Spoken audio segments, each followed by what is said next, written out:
भोपाल के नर्मदा क्लब में आयोजित भव्य रोजगार मेले में केंद्रीय कृषि मंत्री शिवराज सिंह चौहान, महापौर मालती राय और भोपाल सांसद आलोक शर्मा शामिल हुए।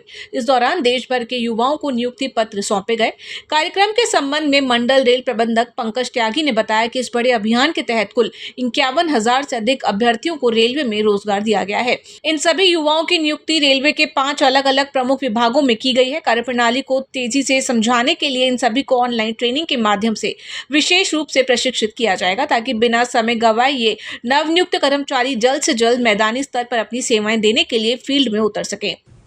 19वां रोजगार मेला,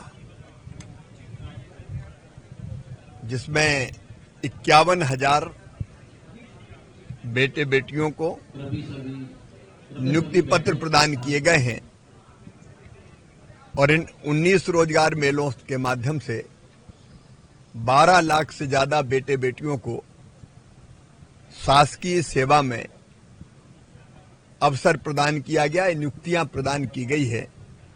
मैं सभी बेटे बेटियों को बहुत बधाई और शुभकामनाएं देता हूं।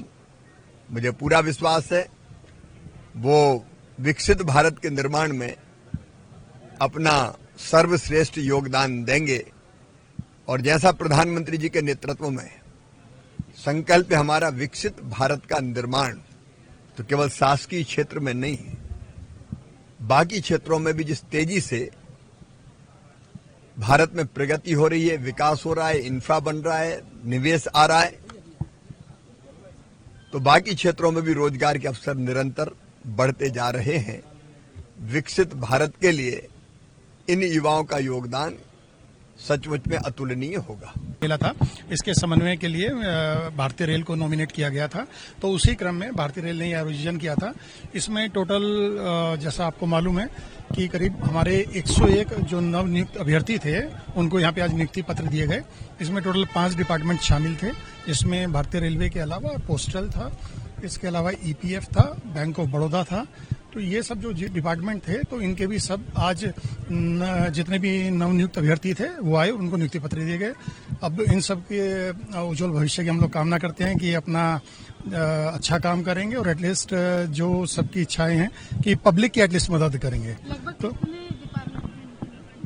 यहाँ जो प्रोग्राम हुआ इसमें 5 डिपार्टमेंट थे जी, और टोटल 101 थे, जिसमें 77 भारतीय रेल के थे। अच्छा, इनकी ट्रेनिंग कब से शुरू होगी ताकि ये मैदान में उतर के काम कर सकें? नहीं, इसमें कुछ ट्रेनिंग्स जो है ऑनलाइन होती हैं, कुछ फील्ड ट्रेनिंग्स होती हैं। तो जो फील्ड ट्रेनिंग्स भी होती हैं वो पार्ट ऑफ जो भी होती हैं, तो इसीलिए ट्रेनिंग में भी जब उनको भेजा जाता है तो वो काम करते हैं। सर, चौथी रेल लाइन की क्या प्रोग्रेस है? चौथी रेल लाइन में जो उनके सबसे पहले जो प्लानिंग होती है वो चल रही है। उसमें जो इतने भी ब्रिजेस होते हैं, क्योंकि जो टाइम टेकिंग है वो ब्रिजेस और टनल्स होती हैं, तो उन सब के प्लान्स बन गए हैं और वो अब अंडर अप्रूवल हैं। तो जैसे ही प्लान्स अप्रूव होंगे तो एटलीस्ट ब्रिजेस और टनल्स का टेंडर कॉल होकर और वो फिर काम शुरू होगा। तो जो बाकी एसोसिएटेड एक्टिविटीज होती हैं उनमें कंपैरेटिवली कम टाइम लगता है, तो इसीलिए उनको साथ के साथ में तब किया जाएगा। एमएस टीवी के लिए स्वाति ओगले की रिपोर्ट।